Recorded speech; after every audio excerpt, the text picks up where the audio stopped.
ರಾಜಕಾಲುವೆ ಅಲ್ಲ, ಪಾಲಿಕೆ ಕಟ್ಟಡ. ಡೆಂಗಿ ಜ್ವರ ಹೆಚ್ಚಾಗ್ತಾ ಇದ್ರು, ಡೋಂಟ್ ಕೇರ್. ಅಧಿಕಾರಿಗಳೇ ಎಲ್ಲಿ ಸರ್ವೆ ಮಾಡಬೇಕು ಅಂತ ಗೊತ್ತಿಲ್ಲ. ಲಾರ್ವಾ ಸರ್ವೆ ಮಾಡೋ ಸ್ಪಾಟ್ ತೋರಿಸ್ತೀವಿ. ಇದು ಮಂಗಳೂರಲ್ಲೂ ಕೂಡ ಡೆಂಗಿ ಜ್ವರ ಜಾಸ್ತಿ ಆಗ್ತಾ ಇದೆ. ಆದರೆ ಯಾರು ಕೂಡ ಅದರ ಬಗ್ಗೆ ಗಮನ ಹರಿಸ್ತಾ ಇಲ್ಲ. ಈಗ ನಾವು ಬಂದಿದ್ದೀವಿ, ಎಲ್ಲಿಂತ ಹೇಳ್ತೀವಿ, ಸಂಬಂಧಪಟ್ಟವರು ಏನು ಮಾಡ್ತಾರೆ ನೋಡಲೇಬೇಕು. ಇದು ಮಂಗಳೂರು. ಆಮೇಲೆ ಇಲ್ಲಿ ಮಲೇರಿಯಾ, ಡೆಂಗಿ ಯಾವ ರೀತಿ ಪ್ರತಿಯೊಬ್ಬರಿಗೂ ಬಂದೇ ಬರುತ್ತೆ. ಆದರೆ ಆ ನೀರನ್ನು ಹಿಂಗೆ ಬಿಟ್ಟಿದ್ದಾರೆ ನೋಡಿ. ಇದಕ್ಕೆ ಯಾರು, ವರುಣ್ ಚೌಟ ಕಾರ್ಪೊರೇಟರ್, ಇವರ ವ್ಯಾಪ್ತಿಗೆ ಬರಲ್ವ ಇದು? ವರುಣ್ ಚೌಟ ಅವರಿಗೆ ತಿಮ್ಮಯ್ಯ ಜಿಲ್ಲಾ ಆರೋಗ್ಯಾಧಿಕಾರಿ ಅದನ್ನು ಹೇಳ್ತಾ ಇದೀವಿ. ಅದು ಕೂಡ ಪಾಲಿಕೆ ಕಟ್ಟಡದಲ್ಲಿ. ವರುಣ್ ಚೌಟ ಅವರೇ ಪಾಲಿಕೆ ಕಟ್ಟಡದಲ್ಲಿ ಆಗ್ತಾ ಇರೋದು. ಇದರ ಬಗ್ಗೆ ಯಾರು ಕೂಲಂಕುಷವಾಗಿ ನೋಡಬೇಕು. ಆ್ಯಂಡ್ ತಿಮ್ಮಯ್ಯ ಜಿಲ್ಲಾ ಆರೋಗ್ಯಾಧಿಕಾರಿಗಳು ತಿಮ್ಮಯ್ಯ ಅವರೇ. ಇದ್ದವರಿಗೆಲ್ಲ 50 ರೂಪಾಯಿ 60 ರೂಪಾಯಿ ಅಂತೇಳಿ ಈ ಬೆಂಗಳೂರಲ್ಲಿ ಫೈನ್ ಹಾಕ್ತಾರೆ.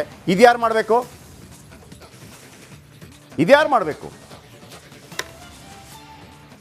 ಅದು ಕಟ್ಟಡ ಅಂತೆ, ರಾಜಕಾಲುವೆ. ನಾಚಿಕೆ ಆಗಲ್ಲ ನಿಮಗೆಲ್ಲ? ನಿಮ್ಮನ್ನೆಲ್ಲ ಮಂಗಳೂರಲ್ಲಿ ಡೆಂಗಿ ಬರದಂಗೆ, ಮಲೇರಿಯಾ ಬರದಂಗೆ ನಿಮ್ಮನ್ನು ಮುಖ್ಯಸ್ಥರನ್ನ, ನೀವೇ ದೊಡ್ಡ ಡೆಂಗಿರಿ ನೀವುಗಳೇ ದೊಡ್ಡ ಸೊಳ್ಳೆಗಳು ನೀವು. ಅದು ಕಟ್ಟಡ ಕಣ್ರಿ, ಅದು ರಾಜಕಾಲುವೆ ಥರ ಆಗಿದೆ. ನಾಚಿಕೆ ಆಗಲ್ಲ ನಿಮಗೆ?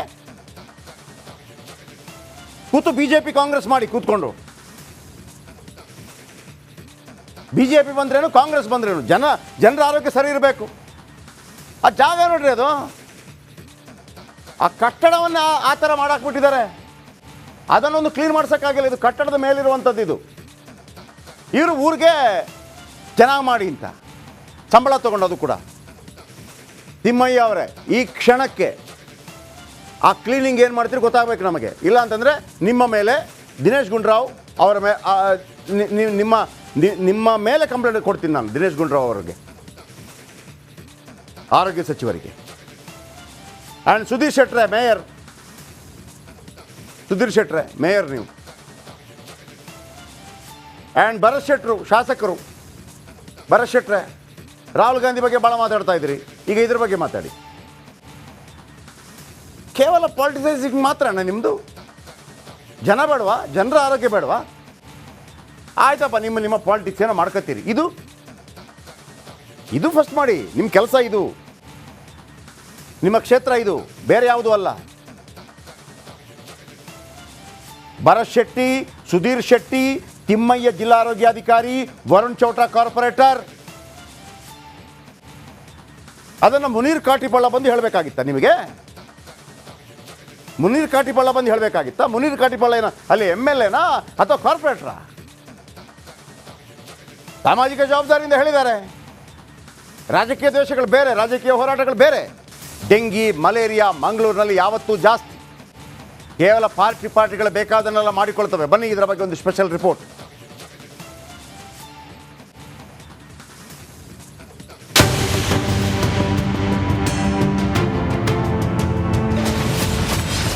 ಪಾಲಿಕೆ ಕಟ್ಟಡದಲ್ಲಿ ಡೆಂಗಿ ಗೂಡು, ಜನಜಂಗುಳಿ ಪ್ರದೇಶದಲ್ಲಿ ಕಬ್ಬು ನಾತ. ಬಿಲ್ಡರಿಗೆ 5,000, 10,000, 15,000 ರೂಪಾಯಿ ದಂಡ ಹಾಕ್ತೀವಿ ಅಂತ ಹೇಳಿದ್ದಾರೆ. ಆದರೆ ಅವರದೇ ಉತ್ಪತ್ತಿ ತಾಣಗಳು, ಇದೀಗ ಸುರತ್ಕಲ್ ಮಾರುಕಟ್ಟೆ, ಅಲ್ಲಿರುವಂಥ ಕೃಷ್ಣಾಪುರ ಮಾರುಕಟ್ಟೆ, ಎರಡರಲ್ಲಿಯೂ ಕೂಡ ನೀರು ಶೇಖರಣೆ ಆಗಿ ಸೊಳ್ಳೆಗಳು ದೊಡ್ಡ ಪ್ರಮಾಣದಲ್ಲಿ ಉತ್ಪತ್ತಿ ಆಗ್ತಾ ಇದೆ.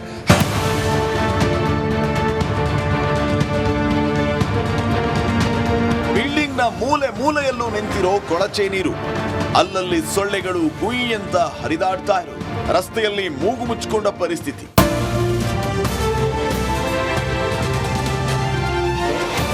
ಈ ರೀತಿ ಗಲೀಜು ನೀರು ನಿಂತು ಗಬ್ಬು ನಾರುತ್ತಾ ಸೊಳ್ಳೆ ಉತ್ಪತ್ತಿ ಆಗ್ತಾ ಇರೋದು ಮಂಗಳೂರು ಹೊರವಲಯದ ಸೂರತ್ಕಲ್ನ ನಿರ್ಮಾಣ ಹಂತದ ಪಾಲಿಕೆಗೆ ಸೇರಿದ ಕಟ್ಟಡದಲ್ಲಿ.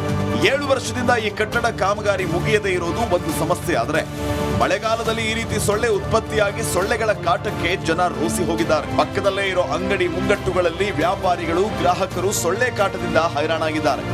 ಸಾಂಕ್ರಾಮಿಕ ರೋಗಗಳ ಭೀತಿ ನಿರ್ಮಾಣ ಆಗಿದೆ. ಈ ಬಗ್ಗೆ ಪಾಲಿಕೆಗೆ, ಆರೋಗ್ಯ ಇಲಾಖೆಗೆ ದೂರು ನೀಡಿದ್ರೂ ಪ್ರಯೋಜನವಾಗಿಲ್ಲ. ಇದೇನಾದ್ರೂ ಖಾಸಗಿ ವಸತಿ ವಾಣಿಜ್ಯ ಸಂಕೀರ್ಣ ಆಗಿದ್ರೆ ಪಾಲಿಕೆ 500 ರಿಂದ 15,000 ದಂಡ ವಿಧಿಸುತ್ತೆ. ಆದ್ರೆ ಪಾಲಿಕೆಗೆ ಸೇರಿದ ಕಟ್ಟಡದಲ್ಲಿ ಈ ರೀತಿ ನೀರು ನಿಂತು ಸೊಳ್ಳೆ ಉತ್ಪತ್ತಿ ಆಗ್ತಾ ಇರೋದು ಅವ್ಯವಸ್ಥೆಗೆ ಹಿಡಿದ ಕೈಗನ್ನಡಿಯಾಗಿದೆ. ಈ ಒಂದು ಮಾರುಕಟ್ಟೆ ಕಟ್ಟಡ ಹೆಚ್ಚು ಕಮ್ಮಿ 6-7 ವರ್ಷ ಆಯಿತು ಅದರ ಕಾಮಗಾರಿ ಆರಂಭ ಆಗಿ. ಆ ನಂತರ ಈಗ 6 ವರ್ಷಗಳಿಂದ ಅದರ ಯಾವುದೇ ರೀತಿಯಾದಂಥ ಒಂದು ಮುಂದುವರಿದ ಕಾಮಗಾರಿ ಆಗ್ತಾ ಇಲ್ಲ, ಬಜೆಟ್ ಸಾಕಾಗಿಲ್ಲ ಅಂತ ಹೇಳಿ ಅಲ್ಲಿ ಕೈ ಬಿಟ್ಟಿದ್ದಾರೆ. ಅದರಲ್ಲೂ ಕೂಡ ಮೊಯ್ದೀನ್ ಬಾವ MLA ಆಗಿದ್ದಾಗ ಬಂದ ಪ್ರಾಜೆಕ್ಟ್ ಅದು.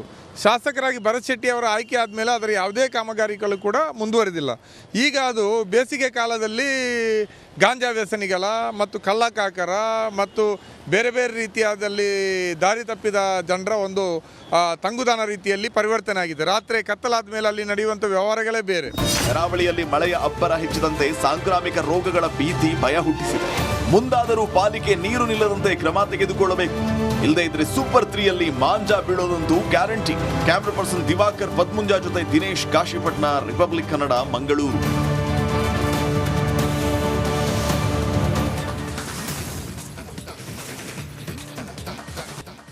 ಹೇಳಿರೋದು ಜನಸಾಮಾನ್ಯರ ಒಳಿತಿಗಾಗಿ ಅಲ್ವಾ ವರುಣ್ ಚೌಟ ಅವರೇ? ಮತ್ತು ನಿಮ್ಮನ್ನೆಲ್ಲ ಯಾಕೆ ಮಾಡಬೇಕು? ಕಾರ್ಪೊರೇಟರ್ ಯಾಕೆ ಮಾಡಬೇಕು? MLA ಯಾಕೆ ಮಾಡಬೇಕು? ಜನರ ಆರೋಗ್ಯ ಚೆನ್ನಾಗಿ ಕಾಪಾಡಿ. ಆ ಸೊಳ್ಳೆಗೆ ಗೊತ್ತಿರೋದಿಲ್ಲ ಹಿಂದೂ ಯಾರು ಮುಸ್ಲಿಂ ಯಾರು ಅಂತ, ಎಲ್ಲದಕ್ಕೂ ಕಚ್ಚೋದೆ. ಸೊಳ್ಳೆ ಗೊತ್ತಿರತ್ತಾ? ಆ್ಯಂಡ್ ಇದ್ರ ಬಗ್ಗೆ ಒಂದು ವಾಕ್ಥ್ರೂ ಮಾಡಿದ್ದಾರೆ ನಮ್ಮ ರಿಪೋರ್ಟರ್, ನೋಡ್ಕೊಳ್ಳಿ. ದಕ್ಷಿಣ ಕನ್ನಡ ಜಿಲ್ಲೆಯಲ್ಲಿ ಡೆಂಗ್ಯೂ, ಮಲೇರಿಯಾದಂತಹ ಸಾಂಕ್ರಾಮಿಕ ರೋಗಗಳ ಸಂಖ್ಯೆ ದಿನದಿಂದ ದಿನಕ್ಕೆ ಹೆಚ್ಚಾಗ್ತಾ ಇದೆ.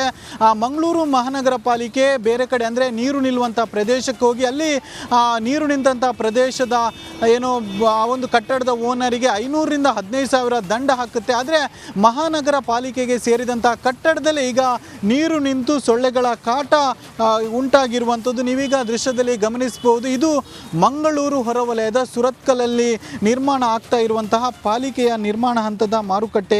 ಈ ಒಂದು ಮಾರುಕಟ್ಟೆ ಕಳೆದ 7.5 ವರ್ಷಗಳಿಂದಲೂ ಕೂಡ ನಿರ್ಮಾಣ ಆಗ್ತಾನೆ ಇದೆ, ಆದರೆ ಫಿನಿಶ್ ಆಗ್ತಾ ಇಲ್ಲ.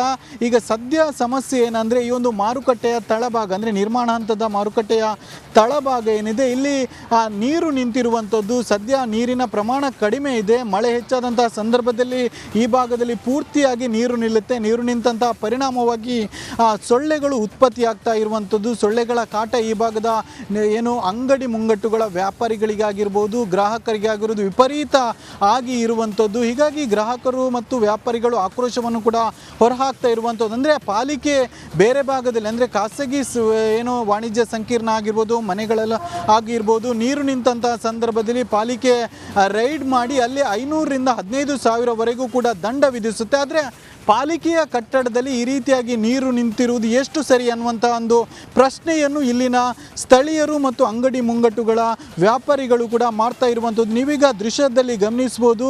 ಈ ಒಂದು ನೀರು ನಿಂತಹ ಪ್ರದೇಶಕ್ಕೆ ಒಂದಷ್ಟು ಕಸಗಳನ್ನು ಕೂಡ ಹಾಕಿರುವಂಥದ್ದು. ಈ ಪರಿಣಾಮವಾಗಿ ಇಲ್ಲಿ ನೀರು ಏನು ಪೂರ್ತಿಯಾಗಿ ಕೆಟ್ಟು ಕಲುಷಿತವಾಗಿರುವಂಥದ್ದು. ಹೀಗಾಗಿ ಇದರಿಂದ ಸೊಳ್ಳೆ ಉತ್ಪತ್ತಿ ಆಗ್ತಾ ಇರುವಂಥದ್ದು.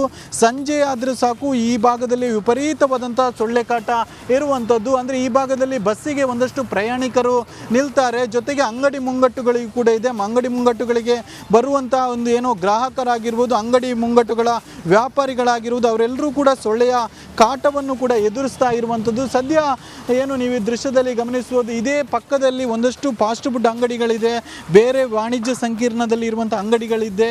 ಇವರೆಲ್ಲರಿಗೂ ಕೂಡ ಈ ಒಂದು ಸೊಳ್ಳೆ ಕಾಟ ಇರುವಂಥದ್ದು. ಸದ್ಯ ಸೊಳ್ಳೆ ಕಾಟದಿಂದ ಈ ಭಾಗದ ಜನರೇನ ಇದ್ದಾರೆ ಇವರೆಲ್ಲರೂ ಕೂಡ ಹೈರಾಣ ಆಗಿರುವಂಥದ್ದು. ಕ್ಯಾಮ್ರಾ ಪರ್ಸನ್ ದಿವಾಕರ್ ಪದ್ಮುಂಜ ಜೊತೆ ದಿನೇಶ್ ಕಾಶಿಪಟ್ನ, ರಿಪಬ್ಲಿಕ್ ಕನ್ನಡ, ಮಂಗಳೂರು.